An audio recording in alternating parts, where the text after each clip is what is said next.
Hi, this is Roger Green, host of the Surfing the Mask Tsunami podcast. This week, we are offering 5 conversations from episode 12 with Sven Francque and Will Alazawi joining Jörn, Louise, and me to consider what failures have taught us about drug development, particularly after the success of the Rezdiffra launch. Plus, from the vault, a conversation from last September about differences between how we would use NITs to evaluate patients for trials versus evaluate the efficacy of drugs in an individual patient. This conversation continues the discussion around patient recruitment and efficacy endpoints. Sven Francque starts by discussing how much larger the drug effect for Rezdiffra looks if we add lack of fibrosis progression to regression in creating the efficacy endpoint. Will Alazawi agrees, but notes levels of other metabolic diseases will also have an impact on how to assess a drug's performance, and that we do not adequately control for this in trials today. Jörn Schattenberg and Will discuss the value and meaning of stabilizing type 2 diabetes in relevant patients. Sven goes on to note that the purpose of a clinical trial is different than the goal of clinical practice. Will agrees and suggests this might be a reason some trials fail. At this point, I shift the conversation from 2023 by asking what we learned since 2020 when Jörn published his paper. Jörn points to 2 specific areas where the field has improved: greater consistency in reading biopsy results, and a tendency back then to rush agents into clinical trials, later stage clinical trials in fact, without sufficient consideration of pretrial data and even complex early trial results. Will notes that trials that reported in 2020 were actually designed in the earlier mid-teens, which means they could not take advantage of the innovations described in the 2020 paper or even what we had learned in the 3 or 4 years before that. He goes on to point out that the failed trials produced data that served as the foundation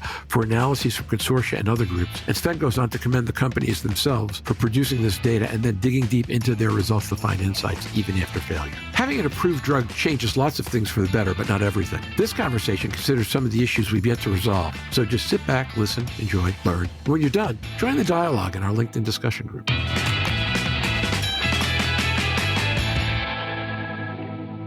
Sven Francque.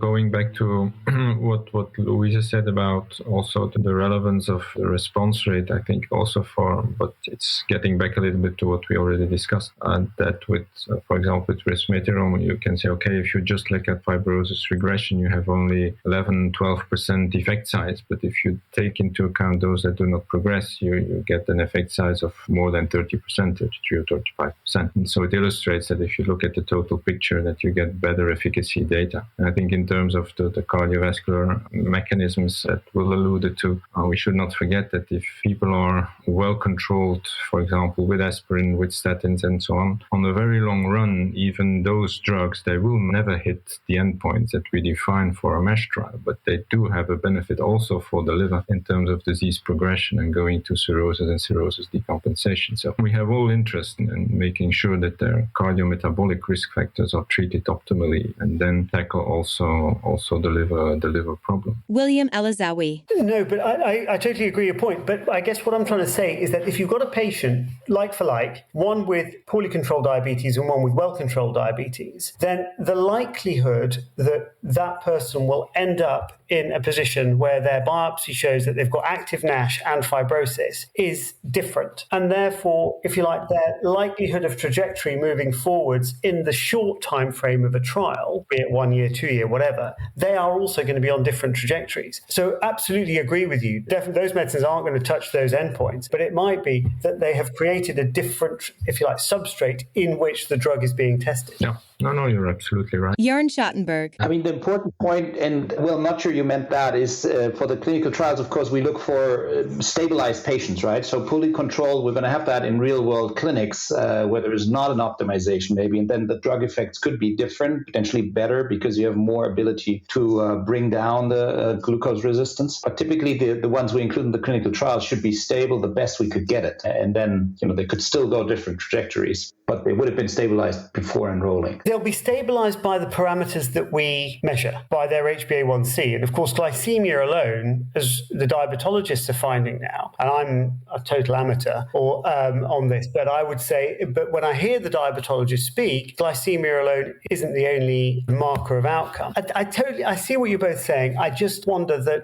as we have more and more people on SGLT2s and GLP-1s, whether we're going to find that some of the medicines that have maybe under-recruited patients taking those medicines we're going to find a different effect once they're out in real life. Totally agree. We're going to have to wait until we're out in real life before we answer those questions. But I think who's going into the study is really important. And certainly, I mean, you both recruit very heavily into these trials. When we recruit as well, there's a long list of people who we look through who we never really consider, even screening them at the pre-screen rate. So they're never measured on the pre-screen fails. So it's really important to consider who is it that we as the investigators are pushing into these trials, because there is a selection here that's ongoing. Yeah, but I think that we also often forget, and not only we, but probably the field also, the purpose of a clinical trial is different than the purpose of routine clinical practice. In the clinical trial, we really want to demonstrate that the drug itself has an efficacy. And when it then comes to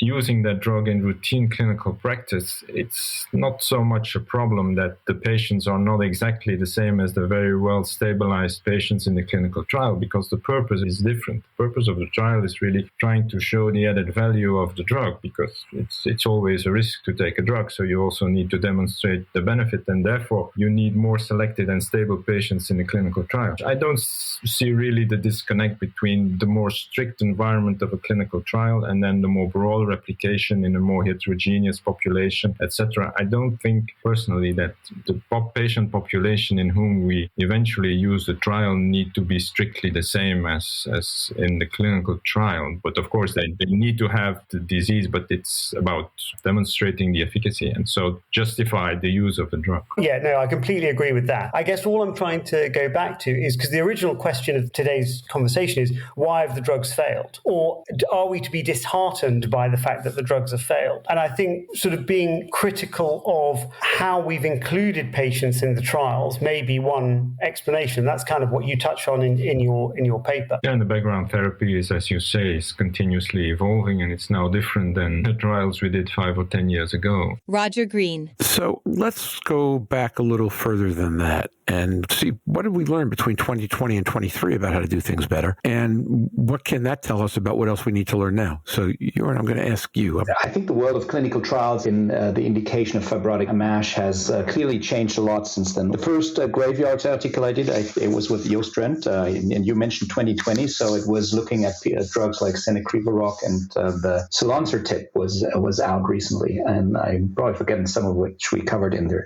I think we took a totally different approach in terms of pre-screening, selecting the patients, in reading the endpoints. So by now, we spent a lot of work on refining the way that the two endpoints, MASH resolution and fibrosis regressions, are read consensus among pathologists, not based on a single read. And a lot of things have changed since then. And the other thing is that in the initial enthusiasm in the field, there was a lot of MOAs rushed into clinical trials that, after consideration and careful consideration of the preclinical data, you would have probably taken a little slower approach and might have avoided some unnecessary trials. But it was a little bit of a gold rush in the early 20s. I think that's a very important point. I cannot agree more. I think that one of the reasons for failure of some of the trials is indeed the true lack of efficacy, and that's with those mode of actions and preclinical data, but not always very robust phase 2 human data to go further into the large phase 3 trials with 1,000 or 2,000 patients. I absolutely agree. I think that's right.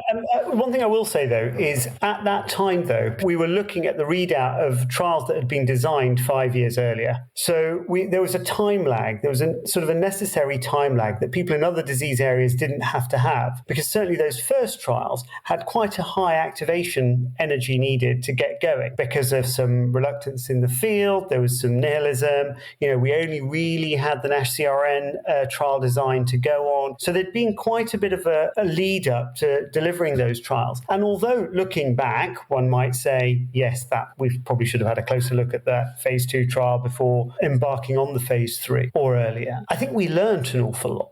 And I think that it's possible that the field would have been criticized for making too many assumptions without going through some of those studies. I mean, for example, knowing about the rate of progression, which we're back to progression now, knowing the rate of progression in the Selonsertib trials, the F3 and the F4 trials, knowing those rates of progression in 2,000 patients, I think gave us a real insight insight into what the trial population, so people with F3, F4 with NAS scores that were elevated, how that goes ahead as an example, I think is really informative. And although I'm sure investors and pharmaceutical companies don't necessarily want to run multi-million phase 3 trials in order to learn the natural history of the disease, we learned an awful lot as investigators, I feel, from those. So failure, of course, because not achieving the primary endpoint, but in terms of us learning and making the subsequent trials better, I think definite takeaways. Yeah, that's absolutely right, Will. And I think we should also acknowledge the effort of some of these companies to really dig into those data sets of trials that were reported to be negative. But some of them did not stop it there and have put those data sets available to the community with very relevant information that has really helped us and have advanced our understanding of the natural history of the disease. Yeah, you're absolutely right. In that regard, it was not a waste of energy. We're clearly visionary enough to get us kickstarted and actually at the place where we're at today. And now, back to Roger.